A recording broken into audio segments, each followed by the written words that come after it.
Okay, ಇವಾಗ ಇನ್ನೊಂದು ಹಂತಕ್ಕೆ ಹೋಗೋಣ. ನಮ್ಮ ಹಿಂದಿನ ಜನರೇಷನ್ನ ಒಂದು ಆರೋಗ್ಯಕರ ಜೀವನ ಇವತ್ತಿನ ನಮ್ಮ ಜೆನೆಟಿಕ್ಸ್ನ ಕ್ರಿಯೇಟ್ ಮಾಡಿವೆ, ಡಿ ಎನ್ ಎಸ್ನ ಕ್ರಿಯೇಟ್ ಮಾಡಿವೆ. ಆ ಡಿ ಎನ್ ಎಸ್ ಹೆಂಗೆ ಹಾಳು ಮಾಡ್ಕೋಬೇಕು, ಹಾಳು ಮಾಡ್ಕೋತಾರೆ ಅನ್ನೋದನ್ನು ನೀವು ಹೇಳಿದ್ರಿ, ಹೌದು ಹೇಗೆ ಸರಿ ಮಾಡ್ಕೋಬೇಕು ಅನ್ನೋದನ್ನು ನೀವು ಹೇಳಿದ್ರಿ. ಹೌದು ಆದರೆ ನಾವು ಮುಂದಿನ ಜನ್ರೇಷನ್ಗೆ ಏನು ಕೊಡ್ತಾ ಇದ್ದೀವಿ, ನಮ್ಮ ಮುಂದಿನ ಡಿ ಎನ್ ಎಗೆ ಏನು ಕೊಡ್ತೀವಿ ಅನ್ನೋದು ದೊಡ್ಡ ಪ್ರಶ್ನೆ ಆಗ್ತಾ ಇದೆ. ಇತ್ತೀಚಿನ ದಿನದಲ್ಲಿ ನಾನು ಗಮನಿಸಿದ ಹಾಗೆ ಹೆಣ್ಮಕ್ಳು ರೋಡ್ ಸೈಡಲ್ಲಿ ನಿಂತ್ಕೊಂಡು ಕೈಯಲ್ಲಿ ಒಂದು ಸಿಗರೇಟ್ ಹಿಡ್ಕೊಂಡು ಸೇದೋದೇ ಒಂಥರ ಖುಷಿ ಅವರಿಗೆ. ಹೌದು ಅವ್ರು ಏನೋ ಪ್ರಪಂಚದಲ್ಲಿ ಸಾಧನೆ ಮಾಡಿಬಿಟ್ಟೆ ಅಂತ ಫೀಲ್ ಮಾಡ್ಕೊಳ್ತಾ ಇರ್ತಾರೆ. ನಾನು ಅದರಲ್ಲಿ ಈಕ್ವಾಲಿಟಿ ಹುಡುಕ್ತಾರೆ. I don't understand how it works. ಹೌದು ಸಿಗರೇಟ್ ಖಂಡಿತ. ಸೇದೋದ್ರಲ್ಲಿ ಈಕ್ವಾಲಿಟಿ ಏನು ಸಾಧಿಸ್ತಿದ್ದೀರಾ ನೀವು ಖಂಡಿತ. ಅಂತ. ಆಮೇಲೆ ಆಲ್ಕೋಹಾಲ್, ಗಂಡಸರು ಕುಡಿಯೋದೆಲ್ಲ ನಾವು ಕುಡಿತೀವಿ, ನಾವು ಈಕ್ವಲ್ ಇದ್ದೀವಿ ಅವ್ರ ಜೊತೆಗೆ ಅಂತ ಹೇಳ್ತಾರೆ. ಬಟ್ ಈ ಆಲ್ಕೋಹಾಲ್ ಮತ್ತು ಸಿಗರೇಟ್ನಿಂದ ನೆಕ್ಸ್ಟು ನಿಮ್ಮ ಮಗು, ಅದರ ಮೇಲೆ ಇಂಪ್ಯಾಕ್ಟ್ ಏನಾಗುತ್ತೆ? ಮೇಲ್ ಹ್ಯಾಬಿಟ್ಸ್ ಆ್ಯಂಡ್ ಫೀಮೇಲ್ ಹ್ಯಾಬಿಟ್ಸ್ ಎರಡು. ಗಂಡಸರು ಸಿಗರೇಟ್ ಸೇದಿ ಆಲ್ಕೋಹಾಲ್ ಕುಡಿಯೋದ್ರಿಂದ ಆಗಲ್ಲ ಅಂತಲ್ಲ, ಹೌದು ಬಟ್ ಲೆಟ್ಸ್ ಅಂಡರ್ಸ್ಟ್ಯಾಂಡ್. ಹ್ಮ್ ಒಬ್ಬ ಗಂಡಸು ಅಥವಾ ಮೇಲ್, ಅವರ ದುಶ್ಚಟಗಳು ಅವರ ಮಕ್ಕಳ ಮೇಲೆ, ಅವರ ಡಿ ಎನ್ ಎ ಮೇಲೆ ಏನು ಎಫೆಕ್ಟ್ ಆಗುತ್ತೆ? ಹೆಣ್ಣು ಮಕ್ಕಳ ಈ ದುಶ್ಚಟಗಳಿಂದ ಅವರ ಡಿ ಎನ್ ಎ ಮೇಲೆ ಏನು ಎಫೆಕ್ಟ್ ಆಗುತ್ತೆ? ಬಹಳ ಒಂದು ಒಳ್ಳೆ ಪ್ರಶ್ನೆ ಕೇಳಿದ್ರಿ. ಈಗ ನೀವು ಹೇಳಿದ ಹಾಗೆ ಈಕ್ವಾಲಿಟಿ ಬೇಕು, ಎಲ್ಲಿ ಬೇಕು? ಎಜುಕೇಷನಲ್ಲಿ, ಸಾಧನೆಯಲ್ಲಿ ಅಲ್ವಾ? ಅಲ್ಲಿ ಮಾಡೋಣ, ತೋರಿಸೋಣ, ನಾವು ನಿಮಗಿನ್ನ ಚೆನ್ನಾಗಿ ಕೆಲಸ ಮಾಡ್ತೀವಿ ಅಂತ. ಏಕೆಂದರೆ ಫೀಮೇಲ್ ಬ್ರೈನೇ ಆ ಥರ ಇದೆ, ಮಲ್ಟಿ ಟಾಸ್ಕಿಂಗ್ ಬ್ರೈನ್ ನೆಟ್ವರ್ಕ್ ತುಂಬ ಅದ್ಭುತವಾಗಿರೋದ್ರಿಂದ she is a multitasker. ಬಹಳಷ್ಟು ಕೆಲಸಗಳ ಅದ್ಭುತವಾಗಿ ಮಾಡ್ಬೋದು. ಅಲ್ಲಿ ಮಾಡೋಣ. ನೀವು ಹೇಳಿದ್ರಲ್ಲ ಹ್ಯಾಬಿಟ್ಸ್ ಅಂತ, ಅದನ್ನು ಅಲ್ಲಿ ಈಕ್ವಾಲಿಟಿ ಅಂತ ಮಾಡೋದಿದೆಯಲ್ಲ, ಅದು ಒಂದು ಭ್ರಮೆ ಅಂತಲೇ ಅನ್ಬೋದು. ಅಲ್ಲಿ ನಾನು ಈಕ್ವಾಲಿಟಿ ತೋರಿಸ್ತೀನಿ, ನಿನ್ನ ಥರ ನಾನು ಸೇರ್ತೀನಿ, ನಿನ್ನ ಥರ ನಾನು ಕುಡಿತೀನಿ ಅಂತಂದರೆ ಖಂಡಿತವಾಗ್ಲೂ ನಮ್ಮ ದೇಹವನ್ನು ನಾವೇ ಹಾಳು ಮಾಡ್ಕೊತಾ ಇದ್ದೀವಿ ಅಂತ. ಕಾರಣ ಹೆಣ್ಣು ಗಂಡು ಅಂದಾಗ ಬೇಸಿಕಲಿ ಫಿಸಿಕಲ್ ಆಗು ಬಹಳಷ್ಟು ವ್ಯತ್ಯಾಸಗಳು ಇದೆ. ನಾವು ನೋಡಿದಾಗ್ಲೇ ಫಿಸಿಕಲ್ ಸ್ಟ್ರೆಂತ್ ಅಂತ ಬಂದಾಗ ಮೇಲ್ಸ್ ಆರ್ ಸ್ವಲ್ಪ ಸ್ಟ್ರಾಂಗ್ ಇರ್ತಾರೆ, ಫೀಮೇಲ್ಸು ಫಿಸಿಕಲಿ ಸ್ವಲ್ಪ ವೀಕು, ಆದರೆ ಮೆಂಟಲ್ ಸ್ಟ್ರೆಂತ್ ಫೀಮೇಲ್ಗೆ ಜಾಸ್ತಿ ಇರುತ್ತೆ, ಅದು ಬೇರೆ ಪ್ರಶ್ನೆ. ಅದು ಡಿಫ್ರೆನ್ಸು. ಮತ್ತು ದೇಹದ ಒಳಗಡೆ ನೋಡಿದಾಗ ಬೇರೆ ಅಂಗಾಂಗಗಳು, ಹೃದಯ, ಶ್ವಾಸಕೋಶ, ಜೀರ್ಣಾಂಗ ಅವೆಲ್ಲದು ಒಂದೇ ಇರ್ಬೋದು. ಜನನೇಂದ್ರಿಯಗಳಲ್ಲಿ ವ್ಯತ್ಯಾಸ ಇದೆ.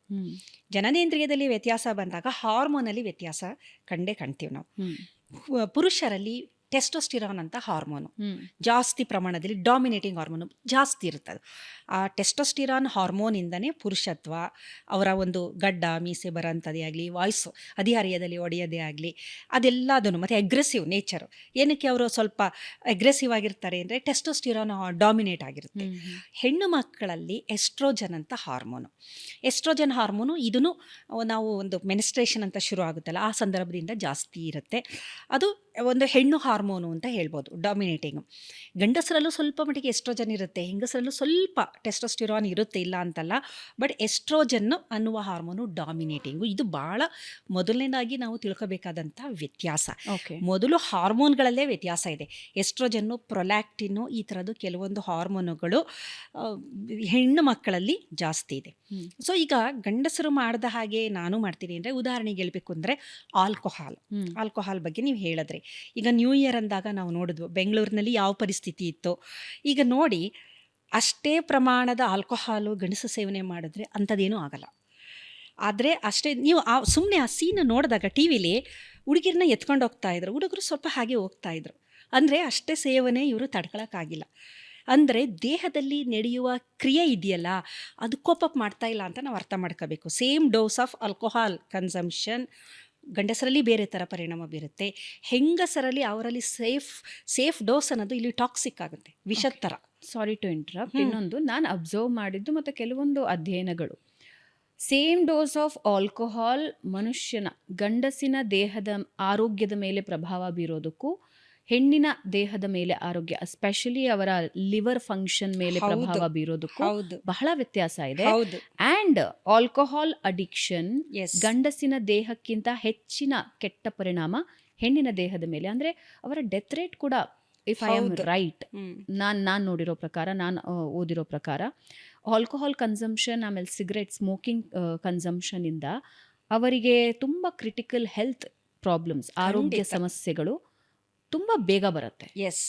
ಗಂಡಸರಿಗಿಂತ ಏಜಿನಲ್ಲಿ, ಆಮೇಲೆ ಆ ಪೀರಿಯಡ್ ಬೇಗ ಅವರನ್ನು ಅನಾರೋಗ್ಯಕ್ಕೀಡು ಮಾಡುತ್ತೆ. ಕೆಲವೊಂದೆಲ್ಲ ತುಂಬ ಕ್ರಿಟಿಕಲ್ ಇರುತ್ತೆ, ಹೌದು. ಸರ್ವೈವಲ್ ರೇಟ್ ಕಮ್ಮಿ ಇರುತ್ತೆ. ಎಸ್, ಇದ್ರ ಬಗ್ಗೆನೇ ನಾನು ಒಂದು ವೈಜ್ಞಾನಿಕವಾಗಿ ನಿಮಗೆ ಅದನ್ನು ಹೆಚ್ಚು ಬೆಳಕನ್ನು ನೀಡ್ತೀನಿ. ಏನಾಗುತ್ತೆ ಅಂತಂದರೆ, ಮೊದಲನೇದು, ಎಲ್ಲರ ದೇಹದಲ್ಲೂ ಪುರುಷ ಮಹಿಳೆಯರ ದೇಹದಲ್ಲಿ ಒಂದು ADH ಅಂತ ಹಾರ್ಮೋನ್ ಇದೆ, ಆಲ್ಕೋಹಾಲ್ ಡಿಹೈಡ್ರಾಜಿನೇಸ್ ಅಂತ. ಆಲ್ಕೋಹಾಲ್ ಡಿಹೈಡ್ರಾಜಿನೇಸ್ ಏನದು? ಅದು ಒಂದು ಕಿಣ್ವ ಎನ್ಸೈಮ್.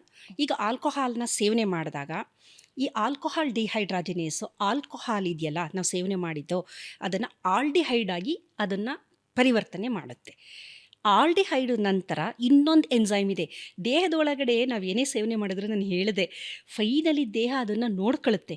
ವಿಷನ ನಿರ್ವಿಷಯುಕ್ತ ಮಾಡೋದು, ದೇಹದಿಂದ ಹೊರಗಡೆ ಹಾಕುವ ಕೆಲಸ ನಡೆಯುತ್ತೆ. ಈಗ ನೋಡಿ, ನೈಟ್ ಆಲ್ಕೋಹಾಲ್ ತಗೊಂಡಿದ್ದಾರೆ, ಬೆಳಗ್ಗೆ ಎದ್ದಾಗ ಸರಿಯಾಗಿರ್ತಾರಲ್ವ, ಒಂದು ಸ್ವಲ್ಪ ಹ್ಯಾಂಗ್ ಓವರ್ ಇರ್ಬೋದು, ಆಮೇಲೆ ಸರಿಯಾಗ್ಬಿಟ್ಟು ಮಾರನೇ ದಿನ ಚೆನ್ನಾಗಿರ್ತಾರೆ.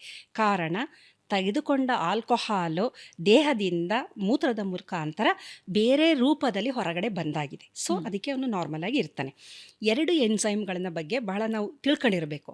ಒಂದು ಆಲ್ಕೋಹಾಲ್ ಡಿಹೈಡ್ರಾಜಿನೇಸ್ ಅಂತ, ಇನ್ನೊಂದು ಆಲ್ಡಿಹೈಡ್ ಡಿಹೈಡ್ರಾಜಿನೇಸ್.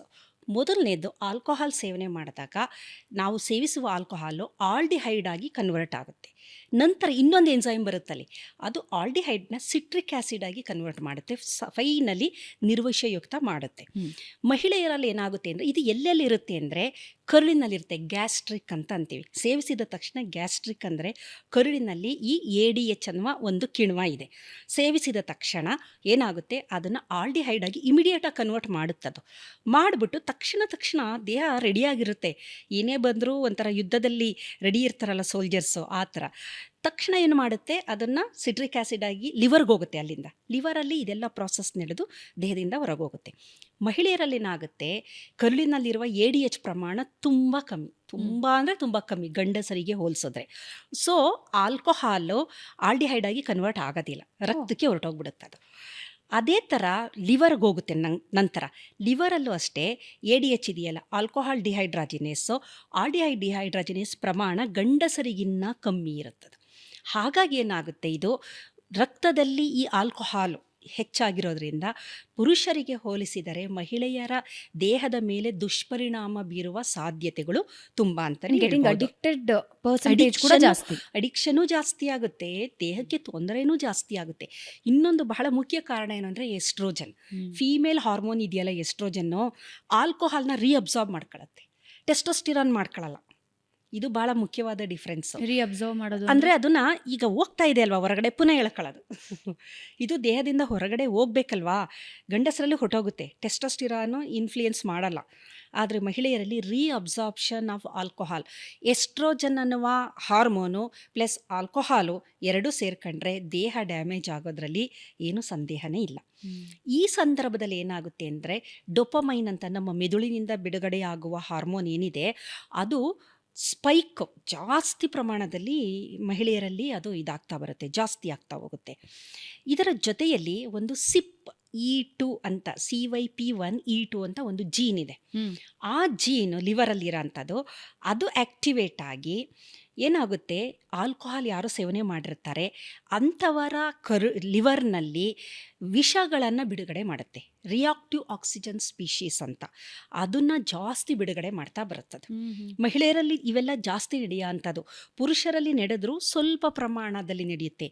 ಮಹಿಳೆಯರ ದೇಹದಲ್ಲಿ ಇದು ಜಾಸ್ತಿ ಪ್ರಮಾಣದಲ್ಲಿ ನಡೆಯೋದ್ರಿಂದ ಲಿವರ್ ಸಿರೋಸಿಸ್ ಆಗ್ಬೋದು, ಲಿವರ್ದು ಇನ್ಫ್ಲಮೇಷನ್ ಆಗ್ಬೋದು, ಲಿವರ್ಗೆ ಸಂಬಂಧಿತ ಮತ್ತು ಇದು ಫ್ಯಾಟಿ ಲಿವರ್ ಈಗ ಹೆಚ್ಚಾಗ್ತಿದೆಯಲ್ಲ, ಫ್ಯಾಟಿ ಲಿವರ್ ಅನ್ನೋದು, ಇದೆಲ್ಲ ಜಾಸ್ತಿ ಆಗುವ ಸಾಧ್ಯತೆಗಳನ್ನು ನಾವು ನೋಡ್ತಾ ಬರ್ತೀವಿ.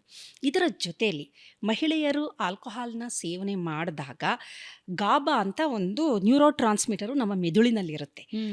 ಗಾಬಾದ ಪ್ರಮಾಣ ತುಂಬ ಜಾಸ್ತಿ ಆಗಿಬಿಡುತ್ತೆ. ಏನು ಮಾಡುತ್ತೆ ಅದು? ಗಾಬಾ ಅಂದರೆ ಅದು ಇನಿಬಿಟ್ ಮಾಡಬೇಕು. ಈಗ ನಾನು ಏನೋ ಒಂದು ಆಕ್ಸಿಡೆಂಟ್ ನೋಡ್ತೀನಿ, ಅದು ನೋಡಿದಾಗ ನನಗೆ ತುಂಬ ಹೆದರಿಕೆ ಎಲ್ಲ ಆಯಿತು, ಶಾಕ್ ಆಯಿತು. ಅದು ಶಾಕ್ನ ಕಮ್ಮಿ ಮಾಡೋ ಅಂಥದ್ದು ಇನಿಬಿಟರಿ ನ್ಯೂರೋ ಟ್ರಾನ್ಸ್ಮಿಟರ್ ಅಂತ ಕರಿತೀವಿ. ಅದು ಕಮ್ಮಿ ಮಾಡಬೇಕು ನಾರ್ಮಲ್ ಆಗಿದ್ದಾಗ. ಆದರೆ ಈ ಆಲ್ಕೋಹಾಲ್ ಸೇವನೆ ಮಾಡಿದವರಲ್ಲಿ ಗಾಬನೇ ಜಾಸ್ತಿ ಆಗಿಬಿಡುತ್ತೆ. ಸೊ ಅವ್ರಿಗೇನಾಗುತ್ತೆ ಅಂತಂದರೆ, ಸೆಡೇಷನ್ ಅವ್ರು ಏನು ಮಾಡ್ತಿದ್ದಾರೆ ಗೊತ್ತಾಗಲ್ಲ, ಏನು ನಡೀತಾ ಇದೆ ಸುತ್ತಮುತ್ತ, ಅವ್ರ ಮೇಲೆ ಏನು ಅತ್ಯಾಚಾರ ಆಗುತ್ತಾ ಅಥವಾ ಅವ್ರ ಮೇಲೆ ಏನು ನಡೆಯುತ್ತಾ, ಅವ್ರು ಎಲ್ಲಿದ್ದಾರೆ, ಯಾರ ಜೊತೆ ಇದ್ದಾರೆ, ಏನು ಮಾಡ್ತಿದ್ದಾರೆ, ಏನೂ ಗೊತ್ತಾಗೋದಿಲ್ಲ. ಸೆಡೇಷನ್, ತುಂಬ ಸೆಡೇಷನ್ ಜಾಸ್ತಿ ಆಗುತ್ತೆ. ಆಮೇಲೆ ಮೈಮರೆವು, ಗ್ಲೂಟಮೇಟ್ ಅಂತ ಒಂದಿದೆ. ಗ್ಲುಟಮೇಟ್ ಅಂತ ಇನ್ನೊಂದು ಹಾರ್ಮೋನು. ಅದರ ಪ್ರಮಾಣ ತುಂಬ ಕಮ್ಮಿ ಇರುತ್ತೆ. ಅದು ಇದು ಎಕ್ಸೈಟೇಟರಿ, ನೋಡಿದ ತಕ್ಷಣ ಸ್ಟಿಮ್ಯುಲೇಷನ್ ಕೊಡೋಂಥದ್ದು. ಸೊ ಏನಾಗುತ್ತೆ ಅಂದರೆ, ಅವರಿಗೆ ಮುಂದಿನ ದಿನದಲ್ಲಿ ಯಾರು ಆಲ್ಕೋಹಾಲ್ನ ಸೇವನೆ ಮಾಡ್ತಾರೆ, ಮೆಮೊರಿ ಲಾಸ್ಗಳು, ಫೋಕಸ್ ಕಮ್ಮಿ ಆಗೋದು, ಮೆಮೊರಿ ಲಾಸ್ ಆಗೋದು, ರೆಸ್ಟ್ಲೆಸ್ನೆಸ್ಸು.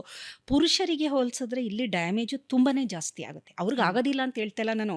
ಹಂಗನ್ಕೊಂಡು ನೀವು ಪುರುಷರು ನೀವು ಸೇಫ್ ಝೋನಲ್ಲಿ ಇದ್ದೀರಾ, ಇವ್ರು ಮಾತ್ರ ಡೇಂಜರ್ ಝೋನು, ನೀವು ಕುಡಿಬೋದು ಅಂತ ಪರ್ಮಿಷನ್ ಇಲ್ಲ ಅಲ್ಲಿ. ಪರ್ಸೆಂಟೇಜ್ ಹೆಣ್ಮಕ್ಳಿಗೆ ತುಂಬ ಜಾಸ್ತಿ ಎಫೆಕ್ಟ್ ಆಗೋದು. ಹಾಗಾಗಿ ನಾವು ಹೇಳೋದು, ನಾನು ಈಕ್ವಲ್ ಅಂತ ಬೇರೆ ಎಲ್ಲದರಲ್ಲೂ ಬೇಕಾದ್ರೆ ಮಾಡಿ, ನೀವು ಎಜುಕೇಷನಲ್ಲಿ ಕಾಂಪೀಟ್ ಮಾಡಿ, ಕಾಂಪಿಟೇಟಿವ್ ಎಕ್ಸಾಮ್ಸ್ಗಳು ತಗೊಳ್ಳಿ, ಸಾಧನೆ ಮಾಡಿ, ಎಲ್ಲ ಮಾಡಿ. ನಾನು ಕುಡಿತೀನಿ ಈಕ್ವಲ್ಲು, ನಾನು ಸ್ಮೋಕ್ ಮಾಡ್ತೀನಿ ಈಕ್ವಲ್ ಅಂತ ಮಾಡೋಕ್ಕೆ ಹೋಗಬೇಡಿ.